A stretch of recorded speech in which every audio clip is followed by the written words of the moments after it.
And we are live. This is the Council of Google Plus. This is going to be episode 18.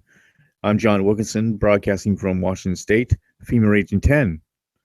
I am here with the rest of the council, and I am so privileged to have all you guys here. And Andrew Rappaport just showed up also, so I'm really glad he's here.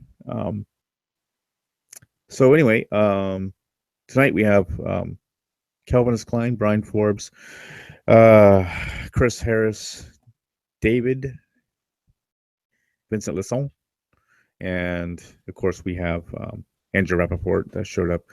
We also have Jordan, who's a Greek expert apparently, and then we also at least that's what we think.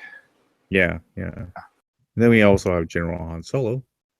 Always a pleasure to have him here, and we are, we're going to get the things rolling here, I guess.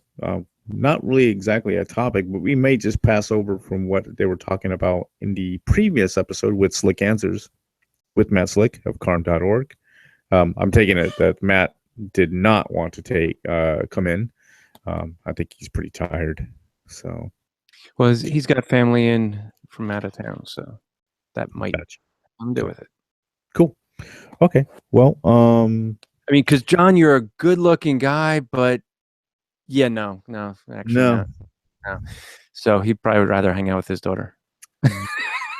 Andrew, it's been a few weeks. How are you doing? Doing well, thanks. I've had a lot of drama over the past few days. Yeah, I'll just mention it briefly since some folks may not have heard from Slick Answered, but I had my father-in-law passed away last Thursday, and the funeral was this weekend, and it's just been difficult. You know, it's not always easy. You know, when you lose someone, especially someone who's not a believer, it's a little bit harder to deal with. Mm-hmm. Yeah. Well, today was kind of interesting for me. I started off going to church rather early because I'm part of the worship team, so I have to sit back behind the sound booth.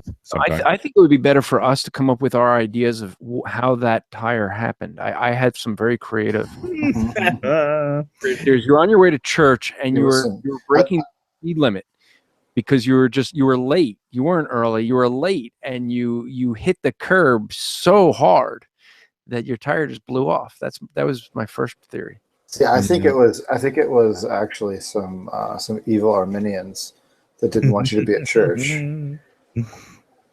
Yeah, maybe that was it. That's an interesting theory, actually.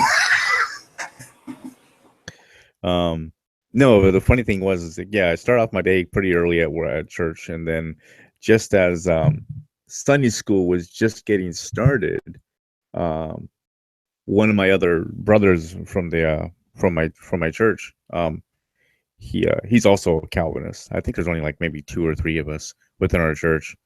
Everyone else is pretty much non-compliant. I guess the safe word to use. So anyway, what happened was he storms out of the classroom, and he approaches me and he tells me that the Sunday school teacher, which is not qualified, and I've made that very clear to my pastor and the elders, and I don't want to be in that class, is that he started teaching about basically saying that Calvinism is heretical. Not to cut you off, but who stormed out, the teacher or someone else? Someone else did. Yeah, the teacher still remained, but one of the brothers who happens to be a Calvinist also left the class because the teacher was teaching that Calvinism is heretical. So, yeah. So it's kind of frustrating to deal with that. Yeah.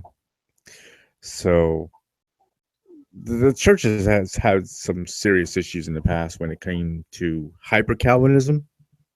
And so basically what happened was the church split.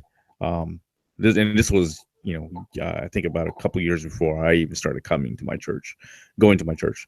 But so it definitely left a scar, a huge scar within my church when it came to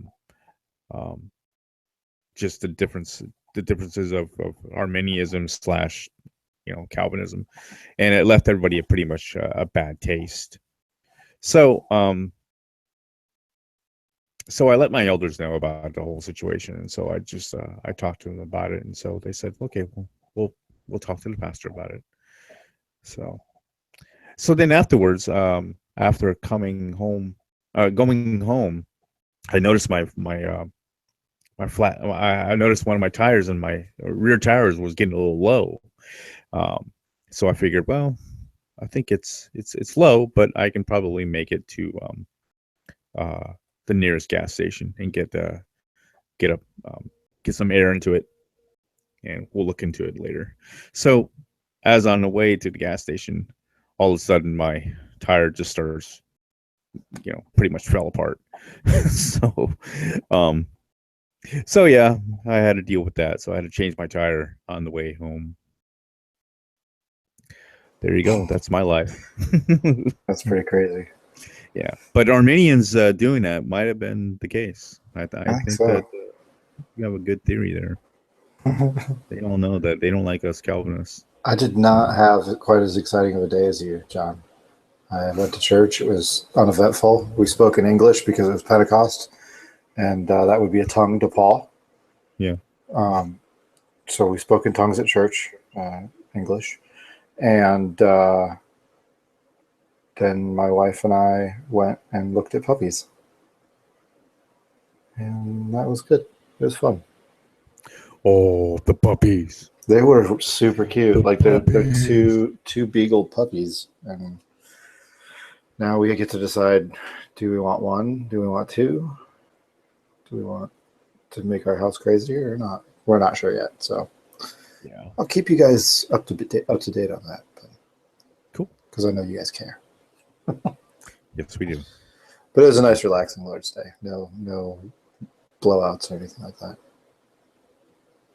Good. Anything else going on interesting?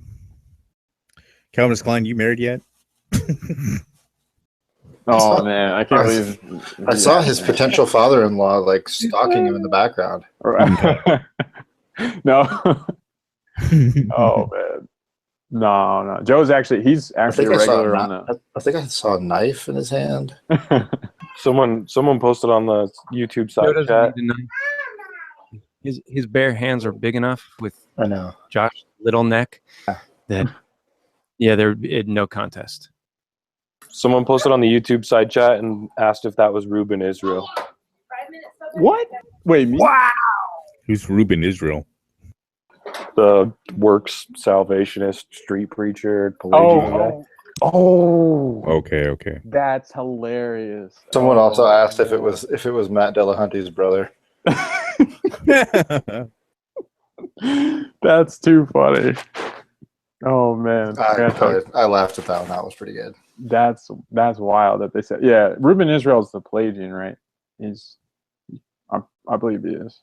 Yeah, he's Jesse Morell's buddy. Yeah. That is hilarious, man. Wow. Yeah, but if he did have a knife behind me, I know Andrew gave it to him. Wow. And Andrew supplied him with it for sure. Dude, I don't need to. He's he already has his own collection on his own. He's a big boy. So have you popped the question yet or anything? I mean, really, what's up with this? Oh gosh, it's moving. It's just I gotta. I'll let slow. Moving like. I think I should just spoil plans and announce things because you just didn't show up to Ohio. I mean, come on! All the great plans. I know. And what'd you do? Sorry. Yeah, I know. I'm sorry, Andrew. I'm so sorry. I'm pulling double shifts at Jersey Fire, and going to the what is it?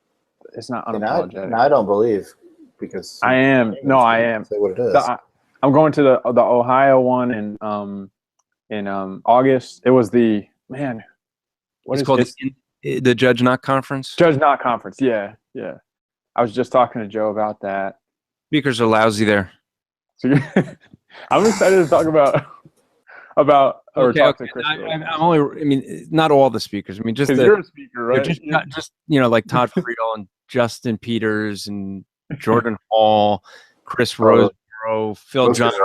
Those are the guys that are lousy. You know, me and Tim Hurd and you know, Anthony Silvestro and Frank Mulls. We're awesome.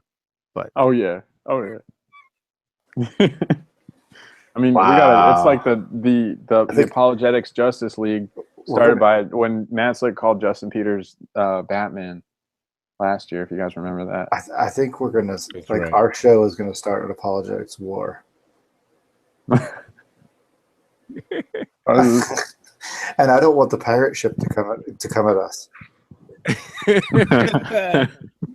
Actually, you know, I will say I'm actually bummed because I've never actually met Chris Roseborough. I actually have only listened to maybe one or two of his podcasts, so I was actually looking forward to getting to meet him and getting to know him. And so he's going to be there, but not to a point where we're going to get to really hang out as much. Thanks. Yeah, I listen to his show a lot, and I've benefited greatly from it. Yeah. So I have a soft spot in my heart for the Lutheran apologetics guy. So did Josh ever answer the question though? No, he hasn't. He's stalling just like he is with Kimi. Wow. Wow. I guess that Calvinist Klein cologne isn't working for him. It's not all that irresistible. Oh, I mean, she'd have to tell you that. I hope it is. I mean, I gotta seal it. I gotta seal the deal because otherwise she's gonna bounce for sure. Yeah, she's shaking her head. Yeah, so I'm shaking my head no. Oh man. Well, I can't believe after all what Matt has said, like it's that she hasn't already. So, oh man, hasn't already dumped you and run far and fast? Yeah. Matt's really he's ruined like every chance I would have had with her had she not been reformed. Like she would have run. Yeah, except there was someone that, you know, had to give character witness for you. All right. Who would do that? I was delusional at the time. Oh yeah, Andrew did. Yeah, Andrew did. Did you have to confess that night to the Lord? There's some things that you just have nightmares when you wake up thinking about. We all know CK's a good guy. Well, yeah, we think he is. So, guys, this is something I want to propose, and maybe we can get more details about this sometime off air. Ooh, but Dad. Yeah, this is something I burn. want to say. That's I know it big is burn. Exactly. Wow. Wow. This is something I've always wanted to do because we talked about this briefly about Soul ever did have like some kind of get together. Wait. So you're gonna need to read this for people who are not able to see the screen. You're doing this on a podcast as well.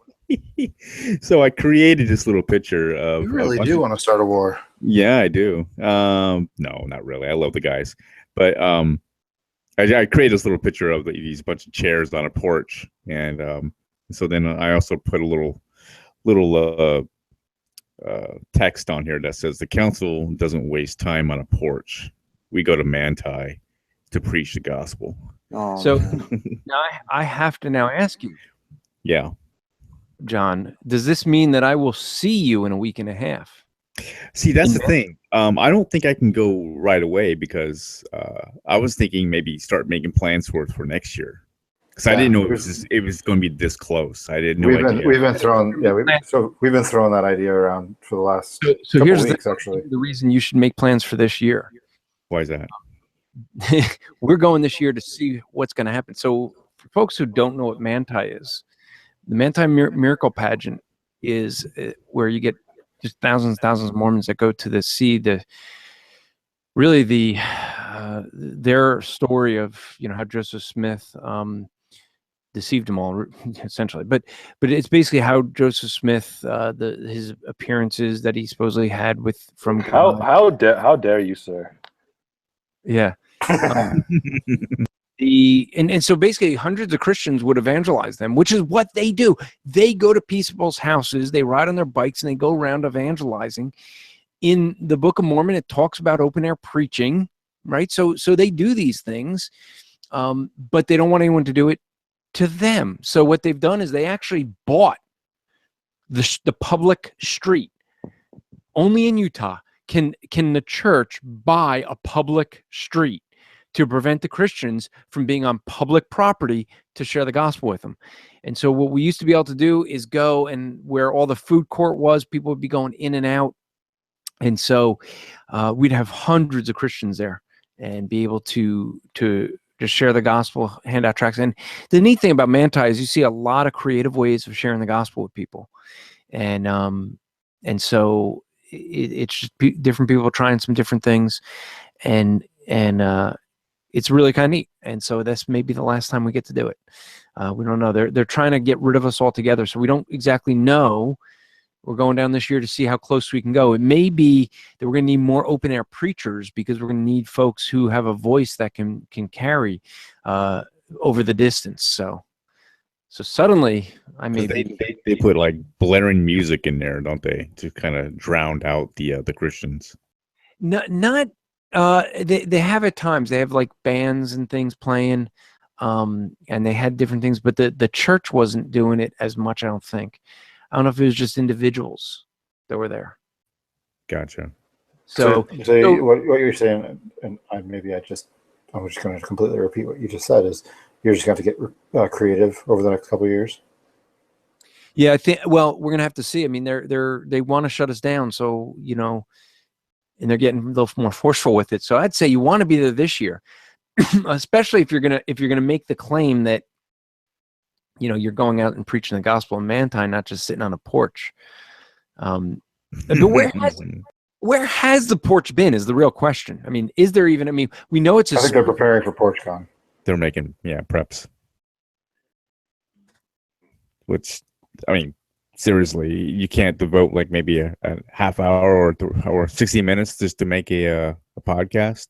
I don't understand. I mean, we run 3 conferences a year, while doing an academy, while traveling and speaking and doing our seminars, and these guys can't put up one conference. I mean, really? Come on. It's a spiritual conference. Maybe it's not really there. Maybe it's like their porch. They just like to hang out on the porch. Not really. It's a spiritual porch, so it's not actually a literal porch. Not even a literal porch. It's a spiritual porch. Metaphorical. Yeah. So the last couple of weeks we've been talking about it in Hangouts. Yeah, I think you guys should come down to just and crashing David's place. Yeah, that's what we thought. And just go live over in David's home. Probably next year. And yeah. But awesome. I think that's something we'd want to do is if Council Google Plus ever did have like a gathering, we would I think it would be more appropriate for us to actually go to like Manti or somewhere that's a challenge for us where we can all get together, preach the gospel, practice our apologetics. Well, then I have the perfect place for you. Oh yeah. If that's your challenge and you want to do that, man, I encourage you to go to, I think it's repentandwitness.com or maybe .org. Let's look that up. But I would encourage you going to Repent and Witness, where you will be able to join for 4+ days. Repentwitness.com. The CNN, that's Christian Collegian Network's summer missions trip to New York City. It is the only place where you can get to go from the elite arguments of New York University debating with professors there and their students. Walk 10 blocks up the road to Union Square Park, and you will get about as opposite as you possibly can from an intellectual argument. You get guys dancing in tutus and making out in front of you while you're preaching, because yes, that happens there. Boy. So if you really want to practice and get the full gamut, I think Repentant Witness is for you. We hand out tracts on subways. We're in Washington Square Park, Union Square Park, Staten Island, ferry. We go on the ferry. We do Battery Park. A lot of cool places all around New York. Do we get a free admission for hosting this advertisement? Well, I'll tell you what. Okay. Yeah. I will promise you the same discount that I get as someone who has spoken for the event several times. And as a speaker, I got to pay extra. So I will. That is so generous of you. Wow. I would be glad to share my discount with you. Yeah, that is generous, Andrew. But it does tell you exactly how much I'm willing to go to this event, how much I enjoy it. That I go and actually pay to go there. I pay the same price everyone else, and they usually I usually end up. We used to go to a place where they had a more private room, and then there was the dorm style rooms, and they just stuff everyone sleeping on the floor and all that. And it'd be like I try to get the more private room where it's just me and like 2 or 3 guys. So my question is this a reformed? I guess I have a couple questions. Is this a reformed organization? Well, they don't focus. Ish. Yeah, they don't focus on that. That's not been. No. I guess is so. What are you, a separatist? You only do things with No. But like those types. So Believe in King James only too? Yes, I do. Yeah, you got me. No, I'm kidding.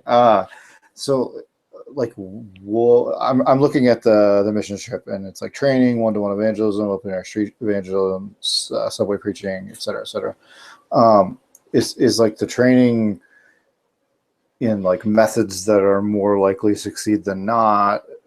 Is it just like trying to help you get your gumption up? I've done the training for the past couple of years. And sometimes it was just me. Sometimes, it was two years ago. I think it was Dr. Silvestro and I. We did presuppositional apologetics and how to interpret the Bible. I think we did that. We did creation, and he did some creation stuff too. Okay. We've done. I'm glad that pictures don't show up on podcasts. So, but I've done, last year we did a training, and basically what I did is I went through world religions, and year before that, I forget, but basically we deal with different topics each year that they do a training on to help you in your evangelism as you're dealing with stuff. So yeah, I mean, the reason I ask is I grew up Church of Christ, which is very Arminian. And we did heretical is what you're looking for, Brian. Heretical. You're right. Pelagian even. Yeah. So I mean, we did evangelism training in youth group, and it was all about these methods are more likely to succeed to convince people, and it's like as somebody that has come to the Reformed faith from that, it's like you're not gonna I'm not like, I'm just a means, right? Like, the success rate of something is not going to affect the Holy Spirit, right? So so whenever I see these evangelism training things, and red flags go up, and I'm like, more reformed. So I wouldn't worry about that. All right, we're going to change subjects. We also are privileged to have Tyler Vela. Oh, I thought you were going to get Josh to actually answer the question. Oh, no, we've been asking him for months, and he won't answer. Oh, okay. What question was that? When's he going to pop the question? Oh, okay. Well, let's He make that won't. a surprise for Cammy, shall we? Yeah, no. All right. So, anyways, go ahead. joining with us is Tyler Vela from the Freed Thinkers podcast. If you have not listened to that podcast yet, download it and check it out. Tyler, how you doing?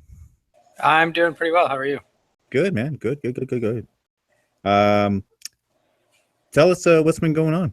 I noticed you've been posting a bunch of stuff lately, and I think there was something to do with Chris State.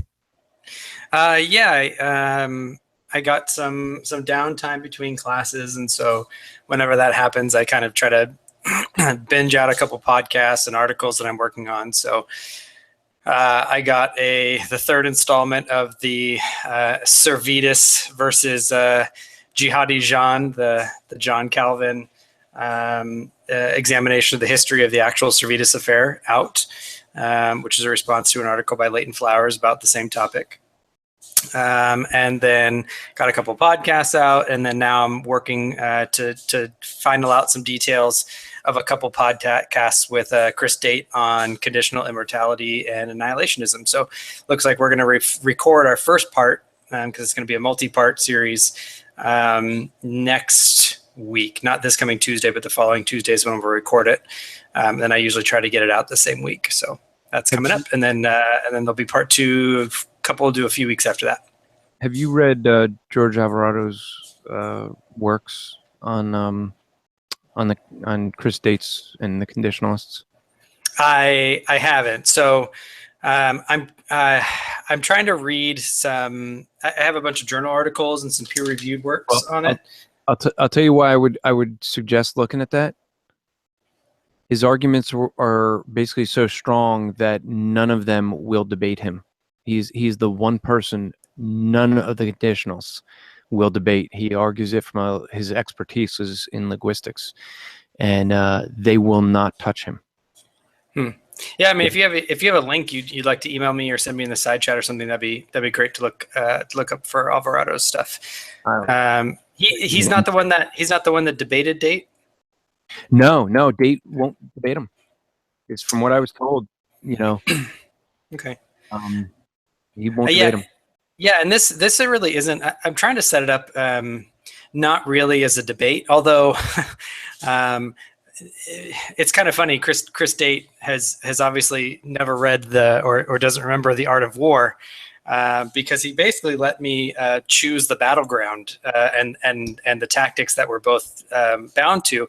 So I don't actually have to present a positive case for anything, which is great. So really the first part is just going over what is his positive case for it? What are some of the common misunderstandings? Because there are a lot of common misunderstandings of his view. And just basically give him an hour and a half to explain it. I get to ask some clarifying questions, kind of make sure everyone at least understands, look, what is your argument? What are you arguing for? What are some of the nuances? What's involved? What isn't involved? That kind of thing. And then part two is actually where I come back kind of having heard his view, trying to tailor some objections specifically to his version of conditional immortality and annihilationism, and then try to poke as many holes in it as I can. So he's really allowed me to choose all the. I mean, it is my show, but he he didn't put up any type of objection to it, which I appreciate, and I think the focus is on conditional immortality, and maybe he'll want to have me on rethinking hell and do the reverse. I don't know, but it's all about his view, and I don't have to make a positive case, which is nice. This George Alvarado is the guy who Len suggested everybody read as well. That's who it was. I remember he sounded familiar. Yeah. The name sounded familiar. I just Googled George Alvarado conditionalism. It took me right to the conditionalism category on defendingcontending.com. I'll throw the link in the side chat. Yeah.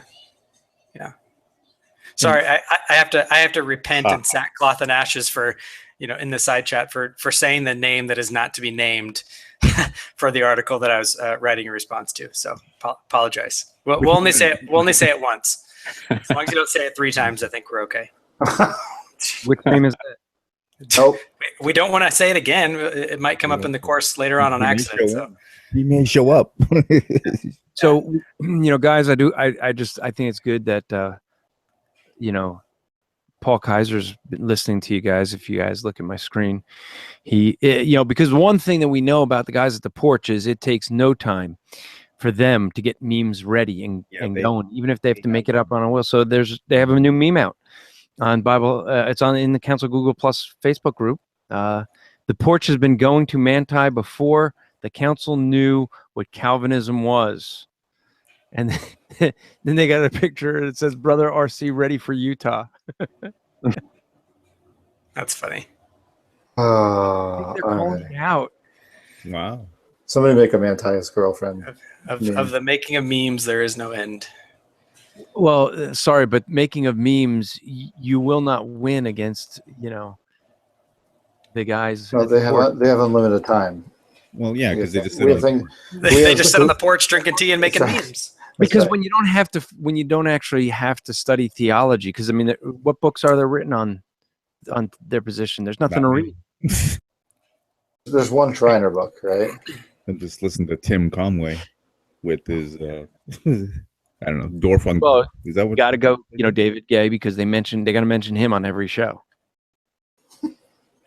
Well, they have all those open letters to write to scholars too. So. All right. And not to be snarky, I'm really interested. I mean, if it's one of those things, hey, if the I can't even say the Reformed camp, if the Covenant, if the Westminster, OPC camp is guilty of misunderstanding Clark and holding false charges against him at Presbytery, I'd like to, for the same reason I wrote the Servetus article, I would like to know the truth about it, historically accurate. And so if their open letter to Scott Oliphant, K. Scott Oliphant is convincing and compelling, I'd like to see that. So I really am in I joke about it, but in genuine fact, I really am interested to see what that open letter looks like and what it contains. Right. Oh, I got you. Well, before we throw too much more shade at Paul Kaiser, go ahead, David. Paul, if you're listening, how dare you make memes? Just get in the mosh pit. But no, one of the reasons why we wanted to have Kid Rock. Well, Paul affectionately calls the Council of Google Plus the mosh pit of theology, so he named it that. There is a real mosh pit, and we're gathering next Friday night, and that is the clashing of theologies. And that's, I can't wait for that. Those members of the Bible Thumping Wingnut Network, and this next one on Friday night is going to be on sanctification. And wow, this Friday? That's going to be this Friday. Do we disagree on sanctification? Well, I threw some things out there because that was the one everyone wanted to talk about, and so I was like, okay, where are some areas we disagree? But I bet there will be when we talk about what things like what place does the law have in our sanctification. I think that there may be some differences there, especially with the guys from the porch. Yeah. Wait, what was it? Who quoted from the NCT source, and then Josh didn't like it?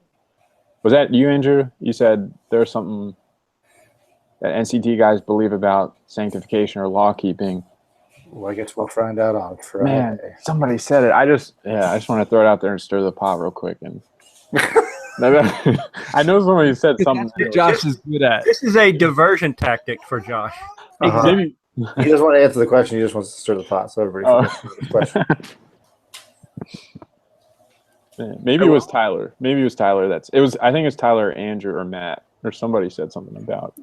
Josh is like anybody but me. No, something. I didn't say it because I he wants to stir the pot. But all right, guys, I'm gonna head out unless you guys had anything for me. No, it's good talking to you, bro. Have a good one. Thanks, Andrew. It's good talking to you for a minute, Andrew. Yeah, well, you got my number, Tyler. Give me a call. I know. We got to work something out. All right. Later, guys. God bless you. All right. God bless you. All right. So on Matt Slick's show, they talked about deconversion, Christians going from Christianity to atheism, and I kind of wanted to present the opposite side of that with somebody that we all know in Tyler, and so I kind of wanted to hear Tyler's story. I'm sure he's shared it on his podcast, but for those that don't listen to the Freed Thinker podcast, I think it'd be kind of cool, and then we can grill you about how you like to sprinkle babies. Yeah, we want to know where you went wrong on that point. So I followed the Bible in 1 Corinthians 7. Yeah, so yeah, I don't know if you had a specific question or if you wanted me to just share. Sounds so liberal. Just share my story. tell us what you think about the Bible. Yeah. No, I'm kidding. What does that mean for you? Well, so like I've never heard your conversion story. How did it happen? Oh, that's like Jesus. Yeah, you're welcome. No, I grew up in a secular home, in a non-believing home. My parents got divorced before I even have any memories of it. So, and then both got remarried before I have any memories of it. So my earliest memories are of my mom and my stepdad. And my stepdad is recovering Catholic, I guess you could say. Not really any religious belief or observance, but will had enough of the fear driven into him that when he goes into a church or something, he'll want to make sure that you're very quiet and very solemn and very respectful when you go in.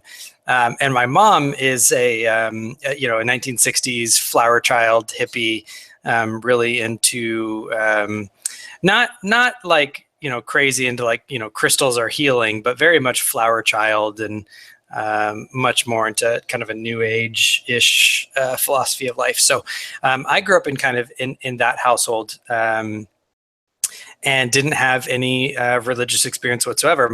The only Christians in my entire family while I was growing up were my grandparents on my dad's side, my biological father. But because he only had visitation rights and only saw us, 1 weekend every few months, and then to see his parents, who were a little bit further away, we maybe saw them once a year, once every 2 years for most of my life growing up. So they didn't really have any substantive impact on me.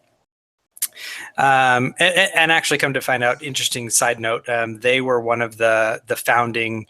Well, not like founding, like they weren't the ones that started it, but the first round of YWAM missionaries, and they used to smuggle Bibles into Germany, into the Eastern Bloc and stuff like that. It's actually a pretty cool background that they had.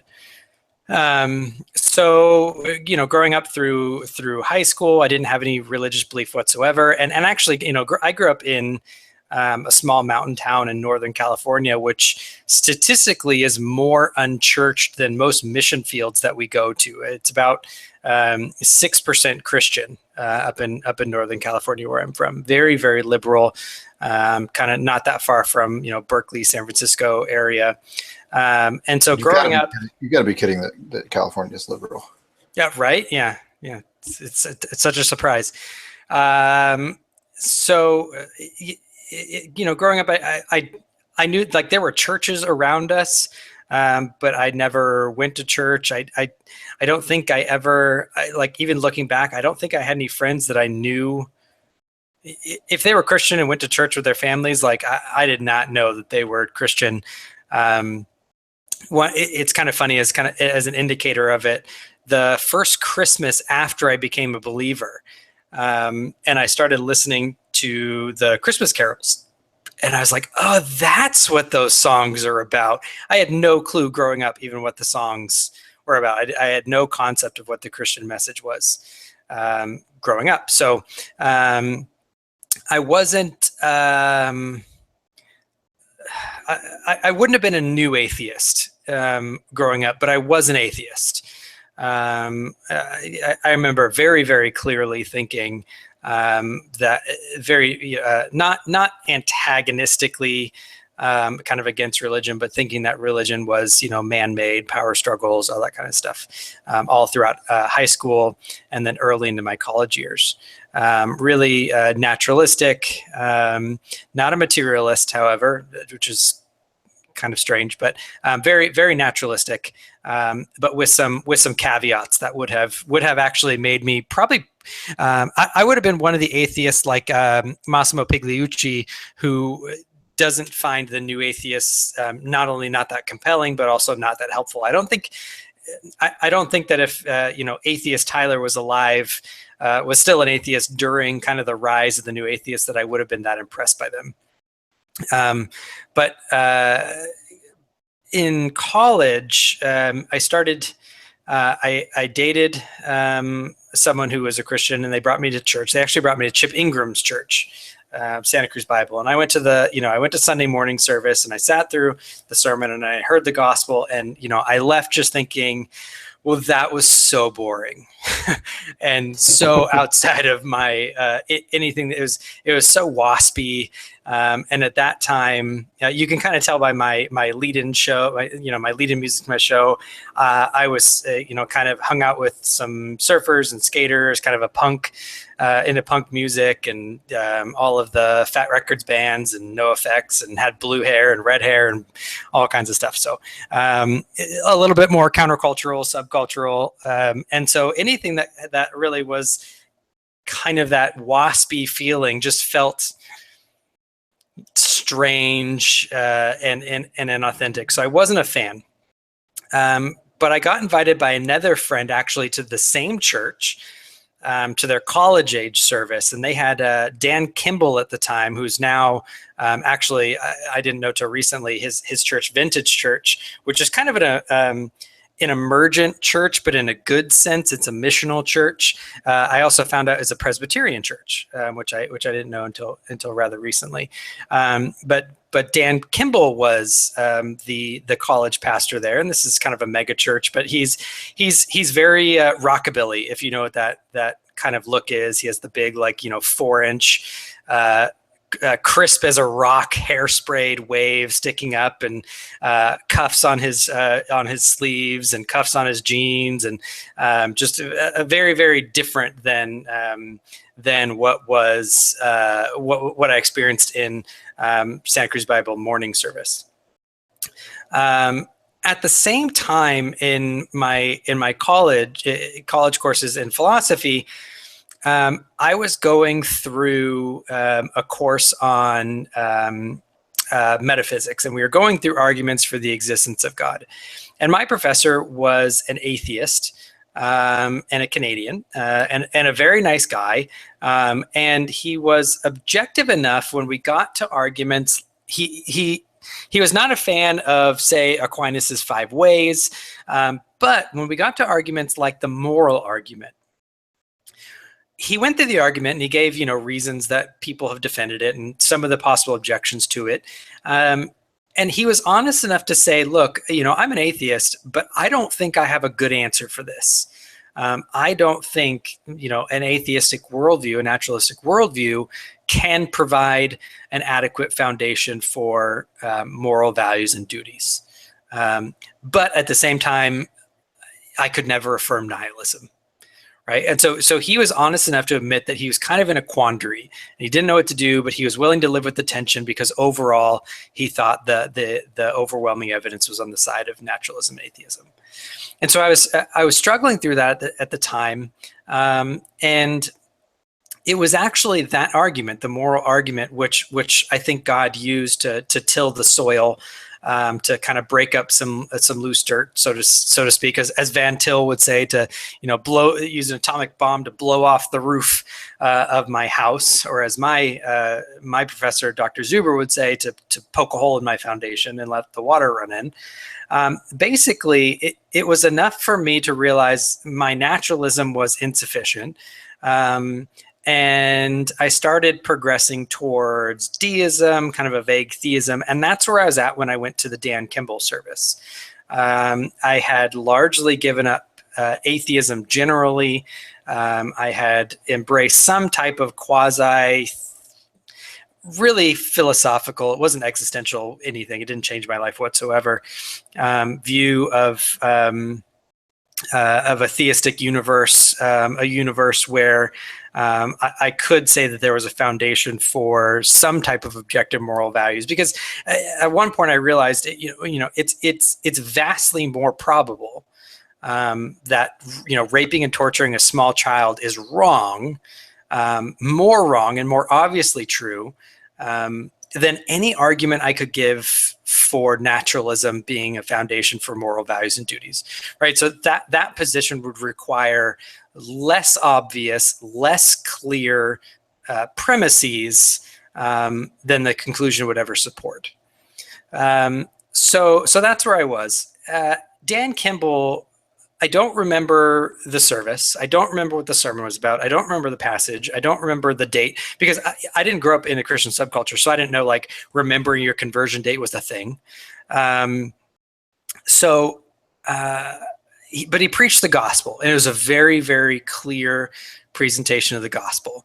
And at the end of the service, they did an altar call, and I stayed in my seat. Didn't feel anything, didn't feel converted, and I was like, oh well, at least that was better than this morning. It wasn't a total waste of time. Hey, let's go out for coffee and scones. I don't know what we ate, but it was much more of a social event for me. I went home that night, fell asleep, blissfully unaware of what was going to happen. Woke up in the middle of the night. The closest thing to a quote unquote religious experience that I would have. Woke up just sobbing my brains out, just feeling so unclean, just ethically and morally filthy before God. And I remember just very, very distinctly, like it's almost like the feeling of, again, closest to a religious experience I can come to, almost felt like my soul needed a shower. Like I just felt gross. And I remember falling down on my knees, praying to God. No one was there to lead me through, a sinner's prayer. It was probably a pretty nonsensical prayer. It was about, very, very, very, very early in the morning. Prayed to God, gave my life over to Him. And the next day I reached out to my friends who had brought me to the church service and was like, I had this experience. I don't know what I've gotten myself into. I told God that I would follow Jesus. I don't even know what that means. Could you guys help me out? And from there started kind of the long, arduous discipleship process going forward from there. So that's largely my conversion experience and conversion story. And then after that, a lot of my life kind of unfolded very differently than I had planned. A lot of different ministry experiences, started in kind of vague non-denominationalism. Really at a church, very godly people, but not a church that I would attend now. Has become very Andy Stanley-ish, but very, very wonderful people. Went to Moody, which was very dispensational, and at Moody, that's where I realized because at that time I didn't know I was Reformed. I didn't know what to call it. I didn't know. I was still studying through church history and theology, and I was reading basically anything I could get my hands on. And since I'd done philosophy, a lot of what I was reading was apologetics.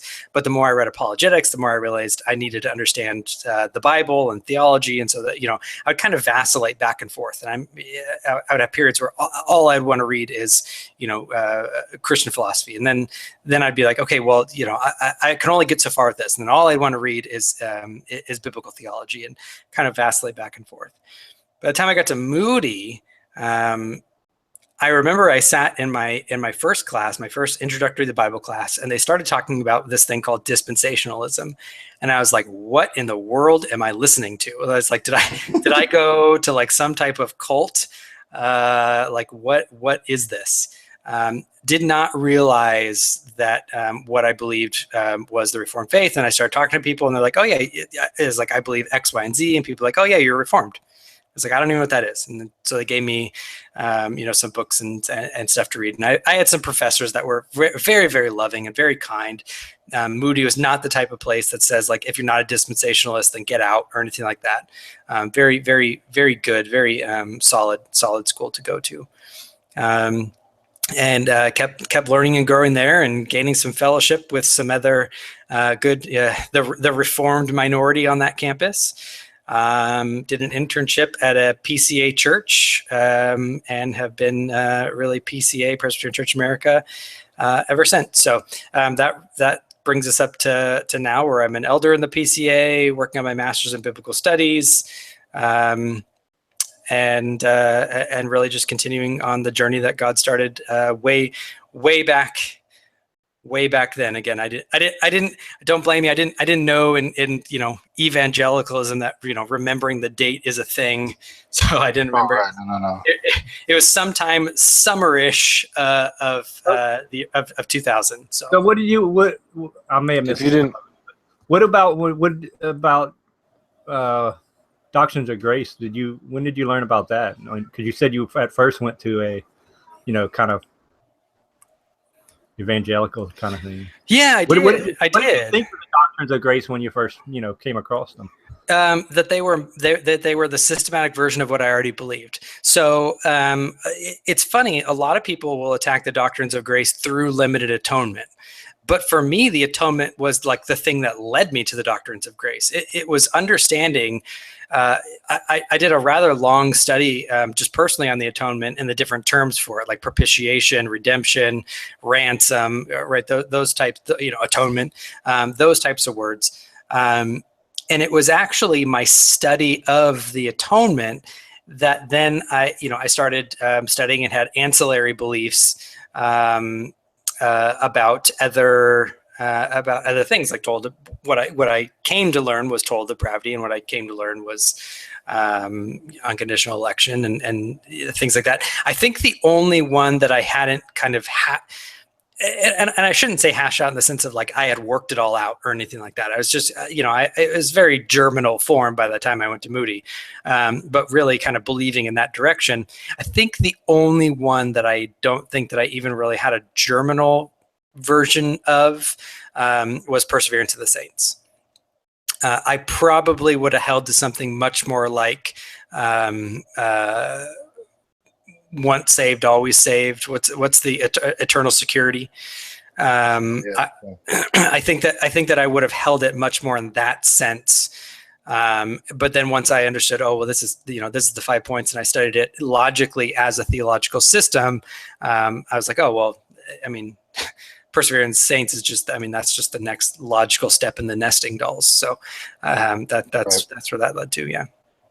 That's pretty interesting. So you kind of came to it on the back end from where normal Christians, quote unquote, come to it. Yeah, and I think a lot of it is just because the whole thing. Yeah, I think a lot of it is because I didn't even grow up in the church. It's funny because in apologetics, you commonly get accused of, you were just brainwashed growing up, and I always like asking them, who brainwashed me? And because inevitably be like, your parents. And I always have fun saying, I was actually raised as a secular, unbelieving naturalist. Like, are you saying that my unbelieving parents brainwashed me to believe, to be a Christian?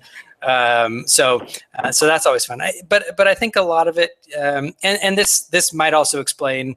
I think it does explain some of the other views I hold in some, tertiary issues and stuff, because I didn't grow up in the church, and I didn't grow up kind of in the Christian subculture, and I didn't grow up with some of those trappings, and so often, I'll look at my fellow evangelicals, although I'm kind of getting to the point of not being happy with the term evangelical, but I look at my fellow evangelicals largely for political reasons than theological reasons.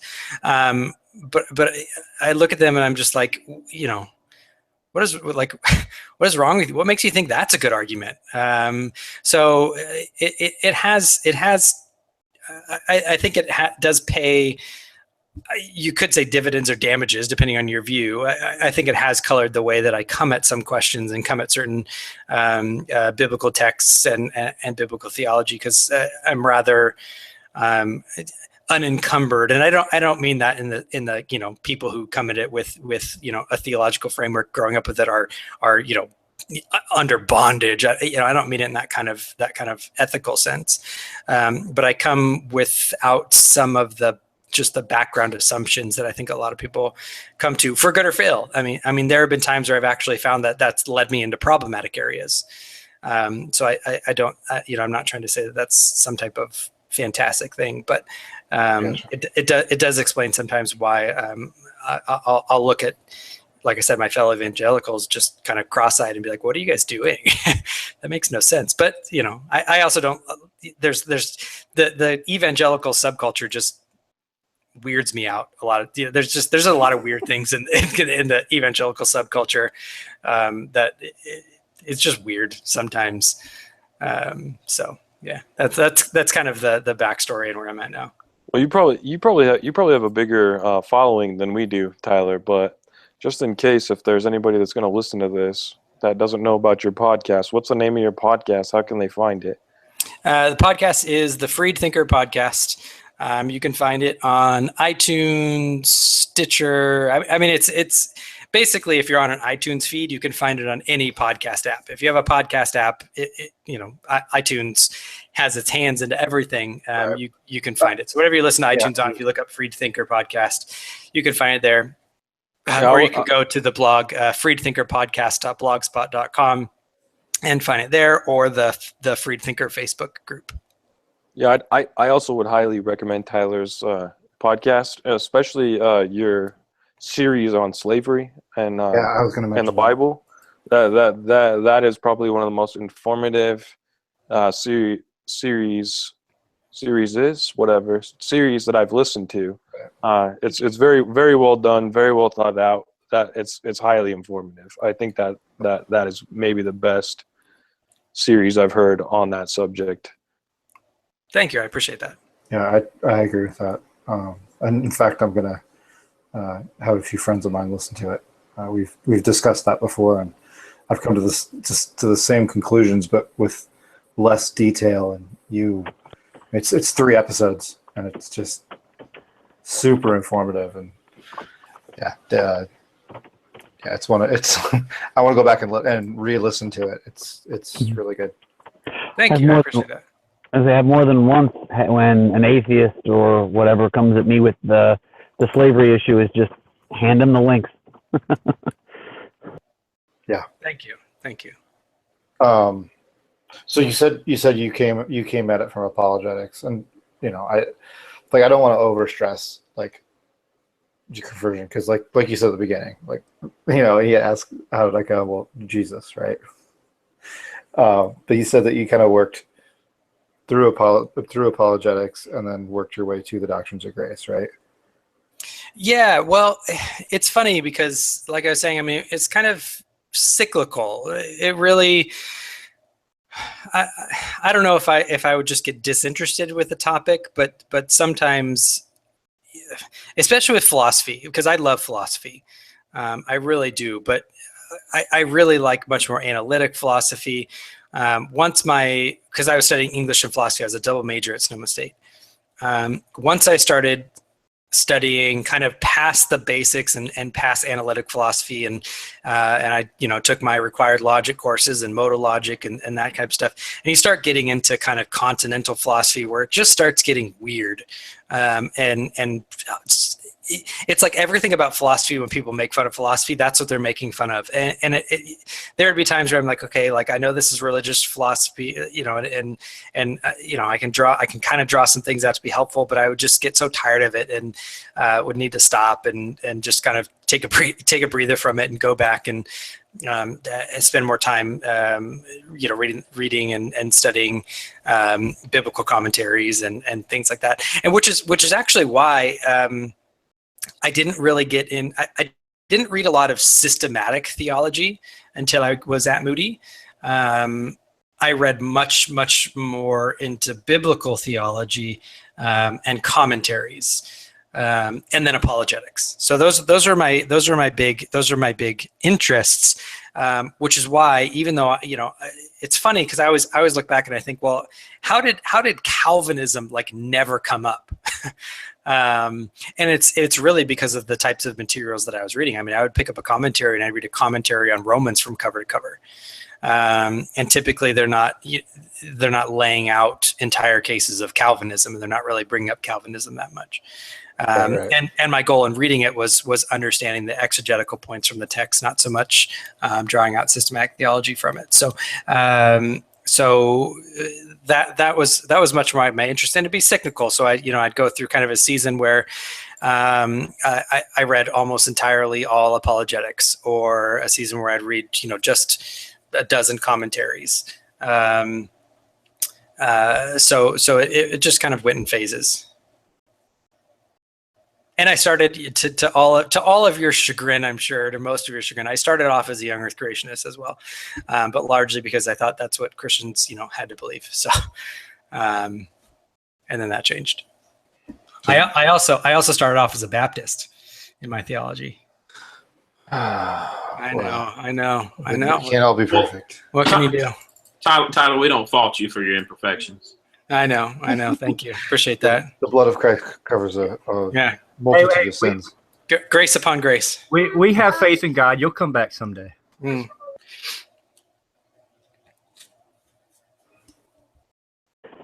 then there's that awkward silence. I was just going to say that. It's like awkward silence. And then everyone's like, what happened? Well, we're just glad that you didn't turn dispensational.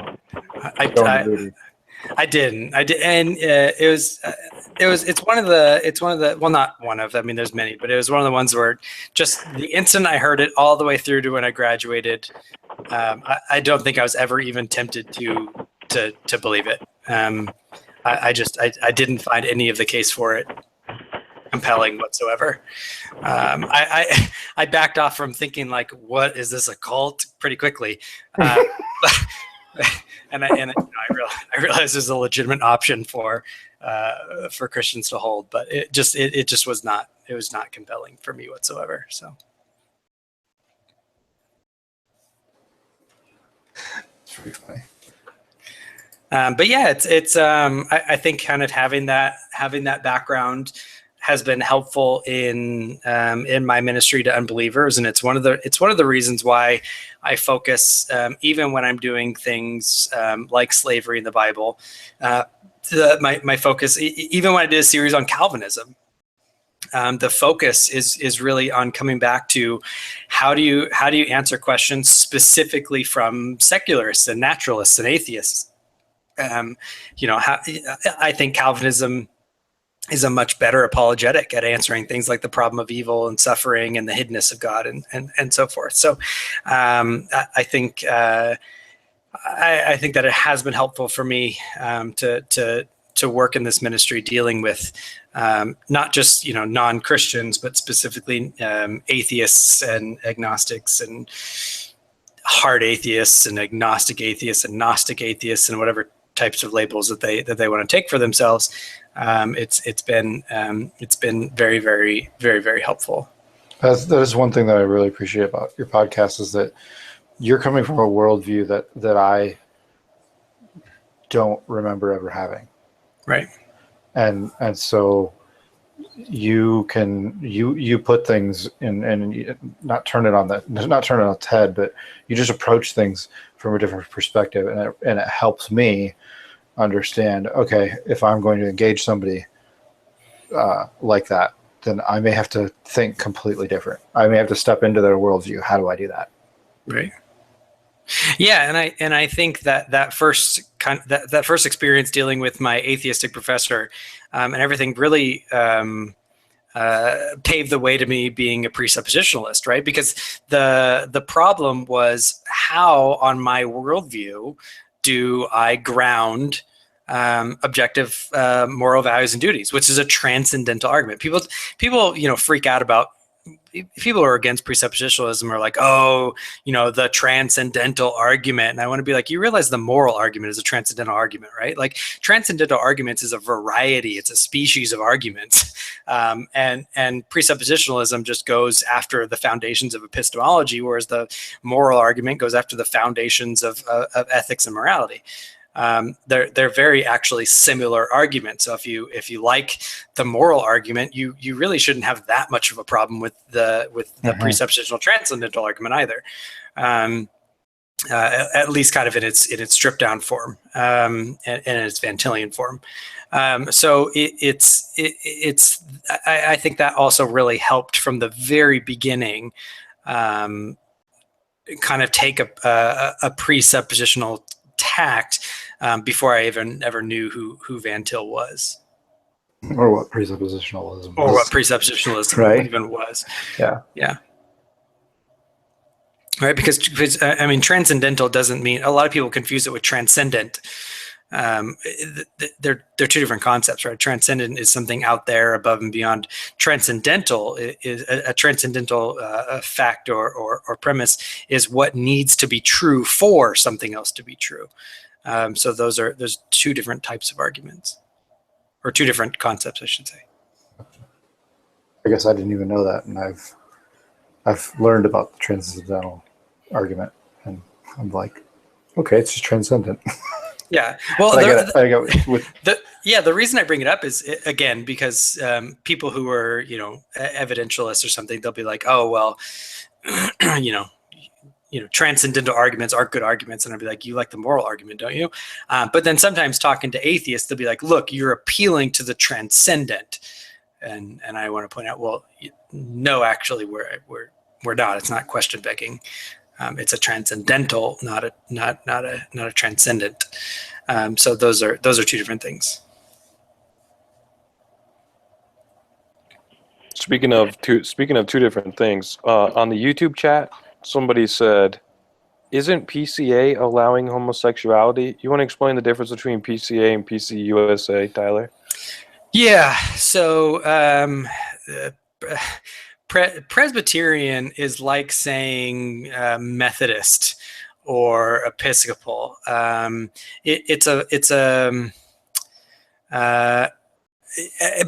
even broader. So Presbyterian actually just refers to the form of church government.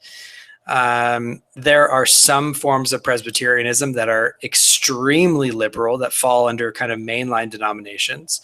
Like the PCUSA. PCUSA is the one that allows for practicing lesbian female bishops, for example. And then there are things like the PCA, which is the Presbyterian Church in America, which is actually a very conservative Presbyterian denomination that doesn't allow female in any office, and explicitly condemns homosexual activity. So they're two different denominations. PCA is much more like the OPC, or the Orthodox Presbyterian Church. And to be fair, the PCUSA is fractured. So you have some churches that have, I'm not sure why at this point, since it's been so far gone, but you have some PCUSA churches that want to maintain fidelity to the denomination, but are probably about as conservative as a PCA church. So it is also not really fair to say, if something is a PCUSA church, in your town, it must be liberal. Because there are conservative PCUSA churches. There's a PCUSA church around us that finally split from the PCUSA. They finally said enough is enough, and broke off because they just couldn't handle the liberalism in the PCUSA anymore. They kept trying to reform it, and the conservative faction just kept getting smaller and smaller and smaller until finally they just up and broke. So in that respect of liberal versus conservative, the PCUSA is a little bit like the United Methodist Church. Whereas, the it same just way. Depends on the church. It just really depends on the church. Yeah. Except the PCUSA, if you lined up all their churches on a dartboard and threw a dart, you're far more likely to hit a liberal one than a conservative one. But there are conservative ones up there. I think Metal had another question. I don't know if anybody in here knows how to rebuild a transmission, because I will blow it out, shifting gears here on you. Just drop it in reverse and drop the transmission on the freeway. There you go. I was going to ask Andrew Rappaport about this, and I hope to as well at some point, but I thought this might be an interesting. There is a political podcast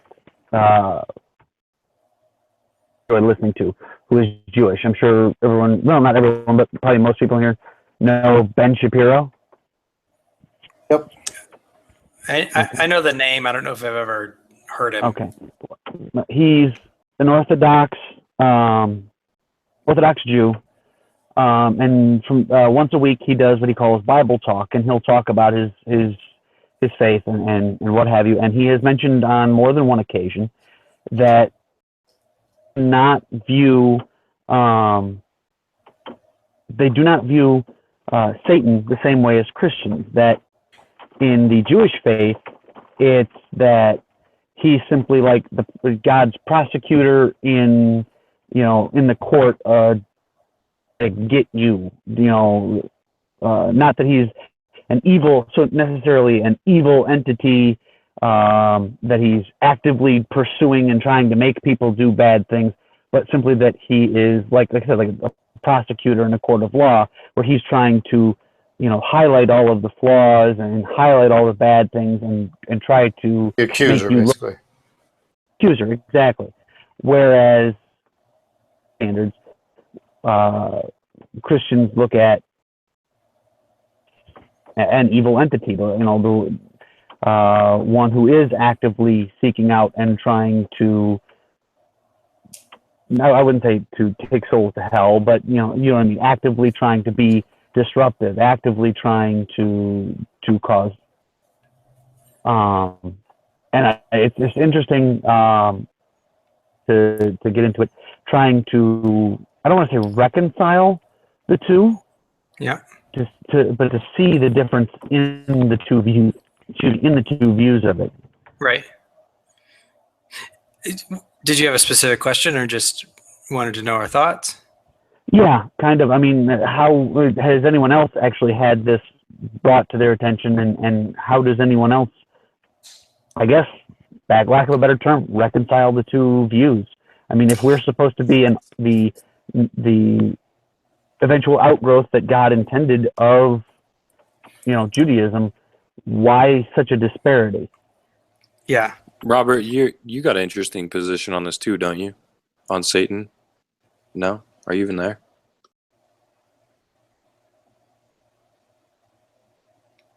He unmuted. Saw the mute icon go away. Yeah, we can't hear you, Han. Well, while he figures out, Han, no, we can't hear you. We could see your mute sign go off, but we can't hear you. While he's trying to figure out his audio. So this is actually an example that I was talking about, where not growing up in kind of a Christian background, I think, has colored how I read these. So let me work backwards to that, because you're right. So in the Jewish context, in the Old Testament, you don't have a very well developed theology of the devil or Satan. Right, you get very few references. You basically the garden. You get a couple references in David, and then you get Job. Basically, there are a couple other questionable areas, which I'll get to in a second. But you don't have this very well defined, articulated Satanology throughout the Old Testament, and so if you read through a lot of Jewish literature, he really does function more as an accuser, a prosecutor. He is the one that stands before God and brings the case against the sinner. Much more in that case.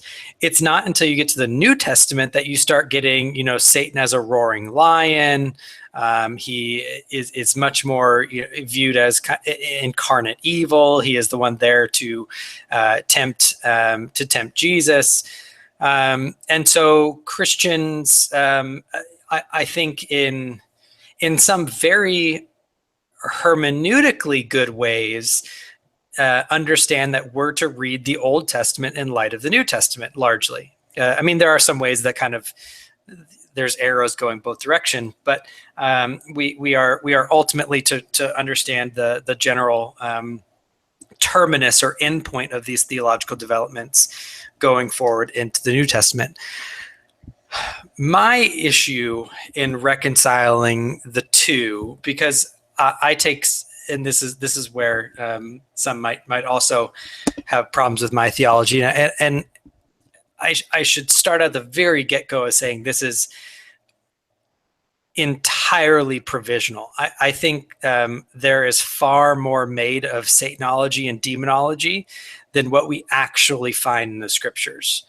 I think what we find in the scriptures is that Satan is a fallen angel, that he is the accuser in role, but that also at some point he went from accusing of guilt to tempting to guilt, and therefore will be judged for it.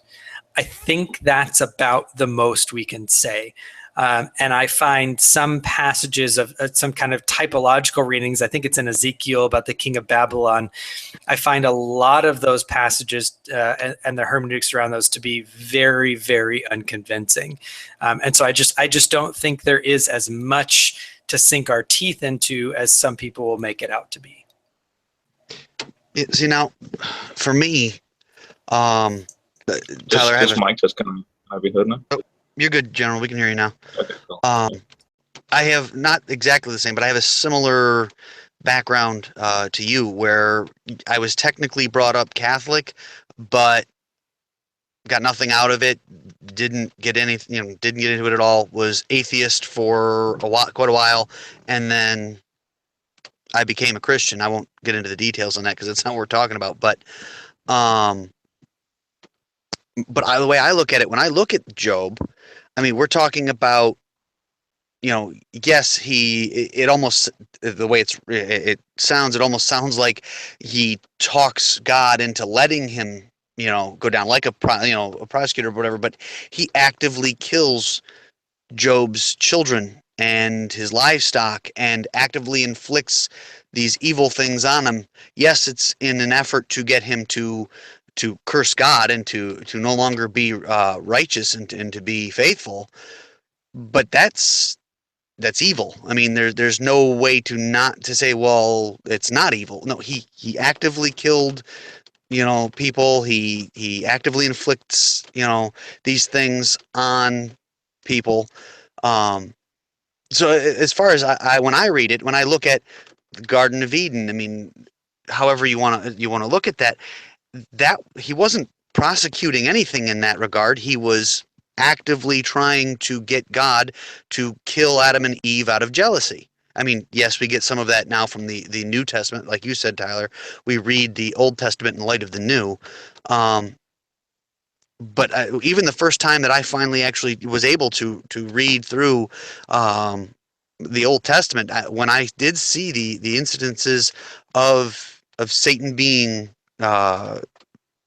shown, the acts that he committed, I couldn't call them anything but evil.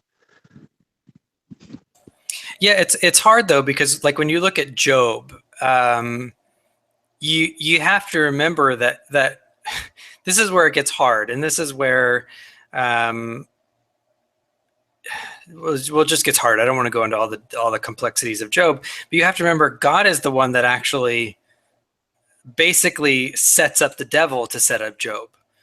And so I'm not entirely comfortable saying that what the devil did is necessarily evil, because it seems to me if you say that, if God is the one that set up the devil to set up Job, and if what the devil did is evil, then it no, seems not at all. So it appears to me to just get stickier when you start going into those types of views. See, I wouldn't say that because I would hold that to the same idea of the compatibilist view we hold now, where I mean, by what you're saying is then the rapist, the murderer, you'd be almost like God was setting them up in His foreordination of the events. This would just fall under that same aspect to me. It's part of the compatibilistic view that. Yes, it was technically foreordained by God, but it was something that Satan wanted to do anyway. That it was something that he would have loved to do and would have had God, as we even say, God puts the line in the sand and says, you can do bad things, but you can't kill him. Wow, it's really raining over there. Yeah, actually, I think it's hail. I was going to say that sounded a lot more like hail. Yay, Ra, more dents in my truck. I don't know what that is. We don't have that down here in the South. What's this thing you call hail? It's like rain. Yeah, hail's frozen. Yeah, well, we got it here. This is Canada, where there's snow and rain, and so we have it in Arizona. Oh yeah. I will also just quickly say this: the events that you see in Job, like when the messengers come to Job and announce, like a lightning storm struck, and the Chaldeans, they seem to be on the surface level. What even today, what we experience today, like the freak accidents that happened, like the 2011 tsunami that took place, things like that.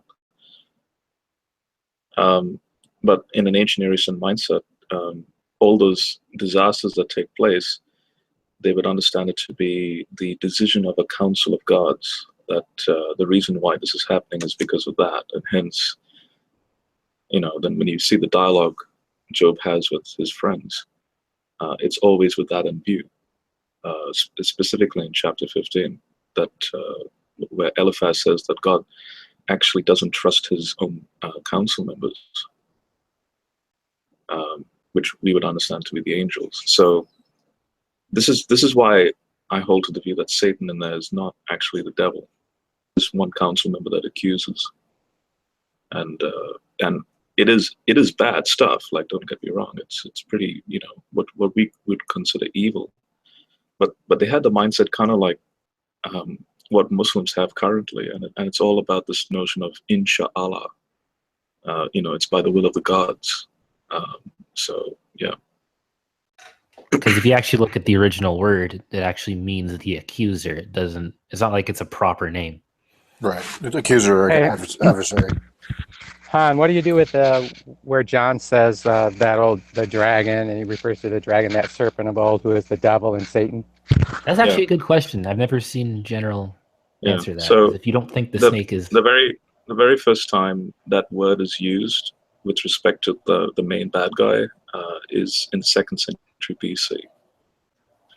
Christians naturally would then go, well, the only term that would fit Satan, the devil, or the serpent, would be this word Satan. So, but when you do a word such as Satan in the Old Testament, forgetting about New Testament era stuff, you will never find Satan used for the devil.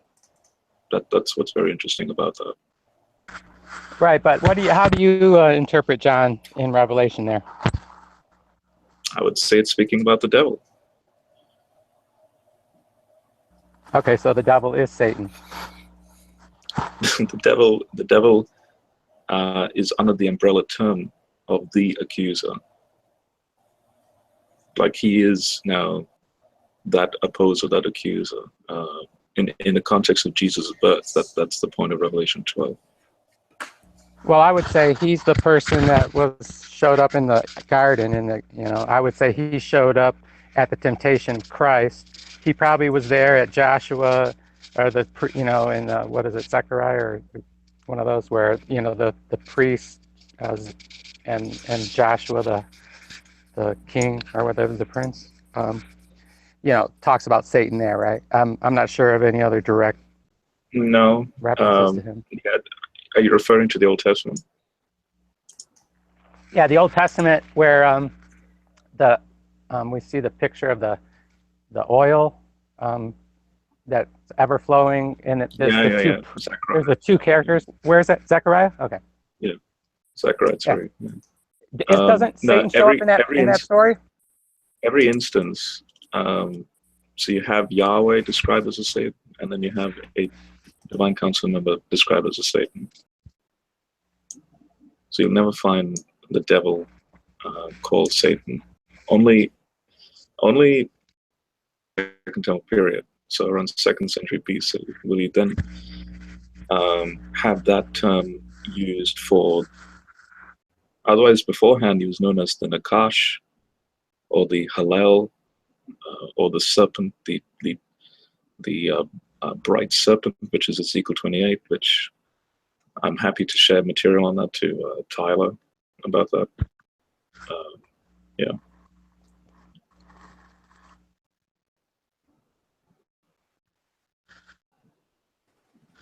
Did anybody else have any more questions for Tyler?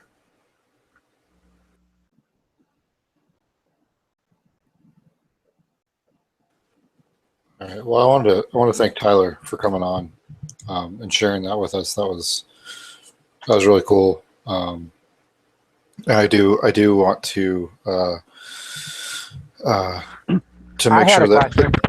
Oh, you did? If you don't mind, for Tyler. Yeah, I meant to ask it earlier, and now I couldn't remember it in the time.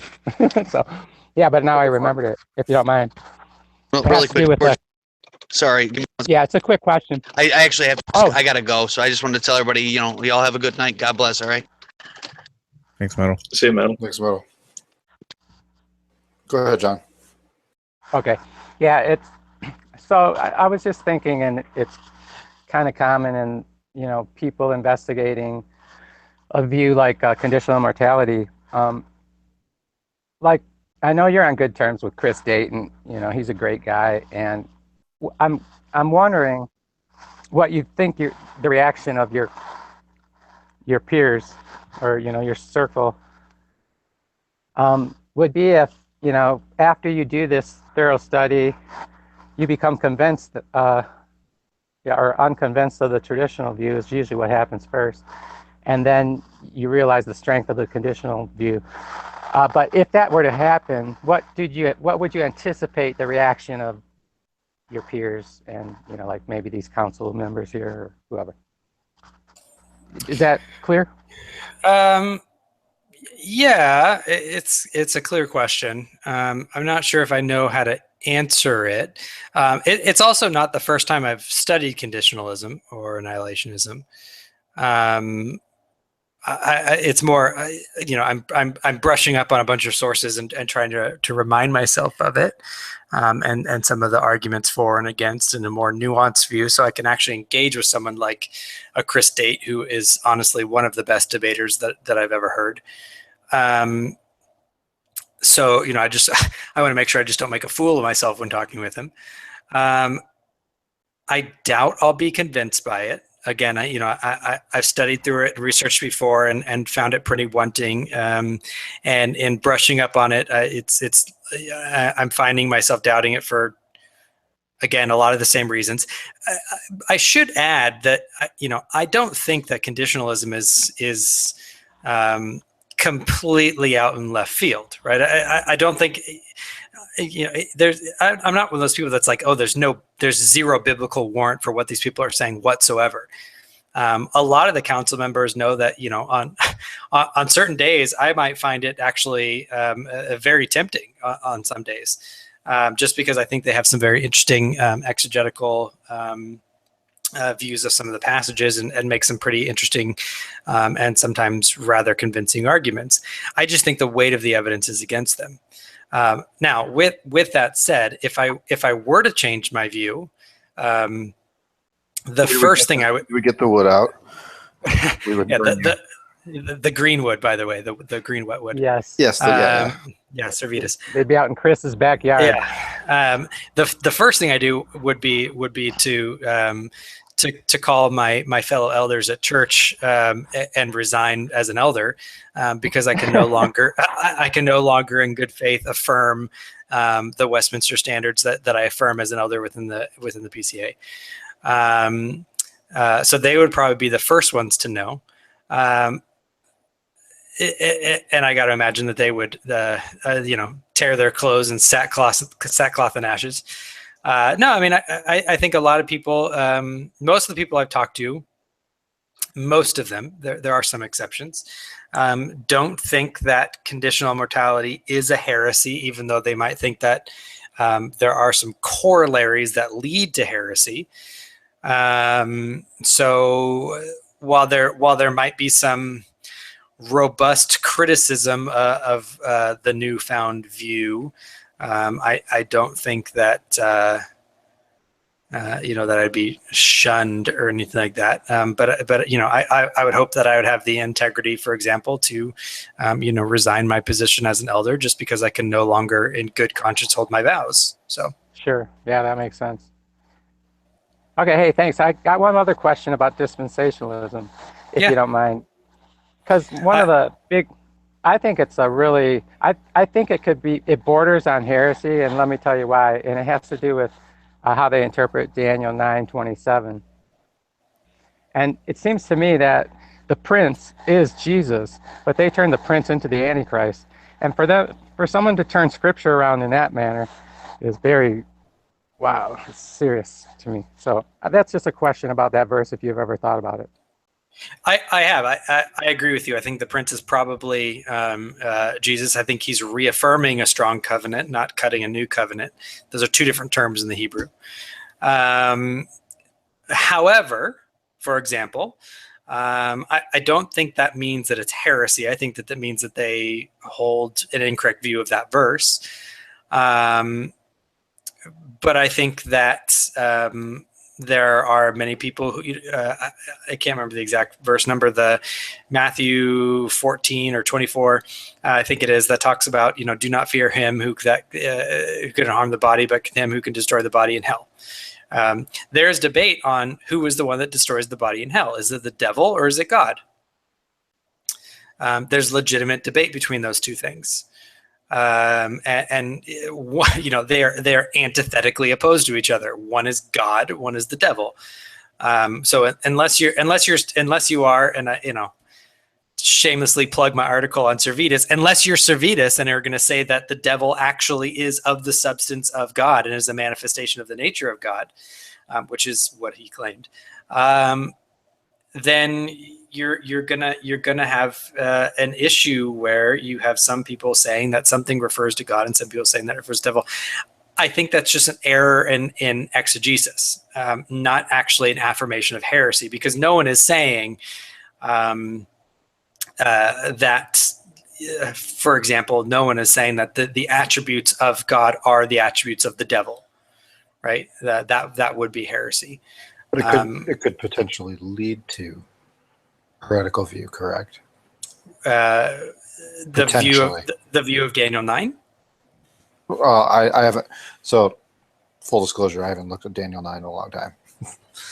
So, I mean, if you're, it talks about the prince of the people that will come, will establish a covenant for a week. Yeah. It actually is the term that he'll confirm a strong covenant. It's not actually the same term of it's not karat. It's not to cut a new covenant. So there's some issues there. But right. I have other issues with dispensationalism. I'm very uncomfortable. I don't think dispensationalism is heresy. I'm rather uncomfortable saying that the corollaries of dispensationalism are heresy. However, I do start getting more comfortable saying that this is going to sound so far removed. I think there are some tertiary issues that if you hold dispensationalism in a certain way, especially under classical dispensationalism, that really kind of are kissing cousins to some heresy, especially when you start getting into some of the hard distinctions between the people of God You start getting what appear to be separate plans of salvation. You start getting what appears to be salvation apart from Jesus Christ by obedience to the law. However, most dispensationalists that you talk to now are some species of progressive dispensationalism that have caveated their system away from that. But I think when you read some of the early dispensationalists, some of the Schofield era dispensationalists, you get pretty close to some of these problematic areas. Right. Yeah. Cool. But I just don't think that's most dispensationalists you're going to talk to today. Right. So I just have a recommendation for your next series with Chris Date would be to you guys go at it old Earth, young Earth. Who would be the old Earth? Oh, aren't you? No. I thought you were old Earth. No, I hold a literary framework. I'm. Oh, that's right. Yeah. He says he doesn't know. He's the Swiss of. He's the flat earther. And I'm the Swiss one. And I try to hold those views. Ultimately, I do have a hunch towards a certain age of the Earth. But I hold that for mostly scientific reasons. I think that can be hermetically sealed off from our hermeneutics and our views of passages. So Sarfati was right. No, because he's going to want to say that my scientific views are driving my exegesis, which I think you can be a young Earth creationist and hold the exact same view that I hold. So, blasphemy. I think you can be young Earth or old Earth or middle. Power to do that kind of thing, general. You could be Middle Earth. Yeah, I believe in hobbits. Yeah, and hold to a literary framework view of Genesis 1. So, well, with that, we're going to go ahead and wrap up the show, and there'll be a continual off-air discussion. And but I want to spend a second here just to say thank you for everyone who showed up. Andrew Everport, Tyler Vela from the Freed Thinker podcast. And really do appreciate you being on here. It was such a blessing to hear your testimony and all. I love it. Thank you. Yeah, man. And along with the rest of the council, I just want to say that the council is no longer in session. I'm John Wilkinson, broadcasting from FEMA Region 10. And I just want to say thank you, God bless, and have a great week.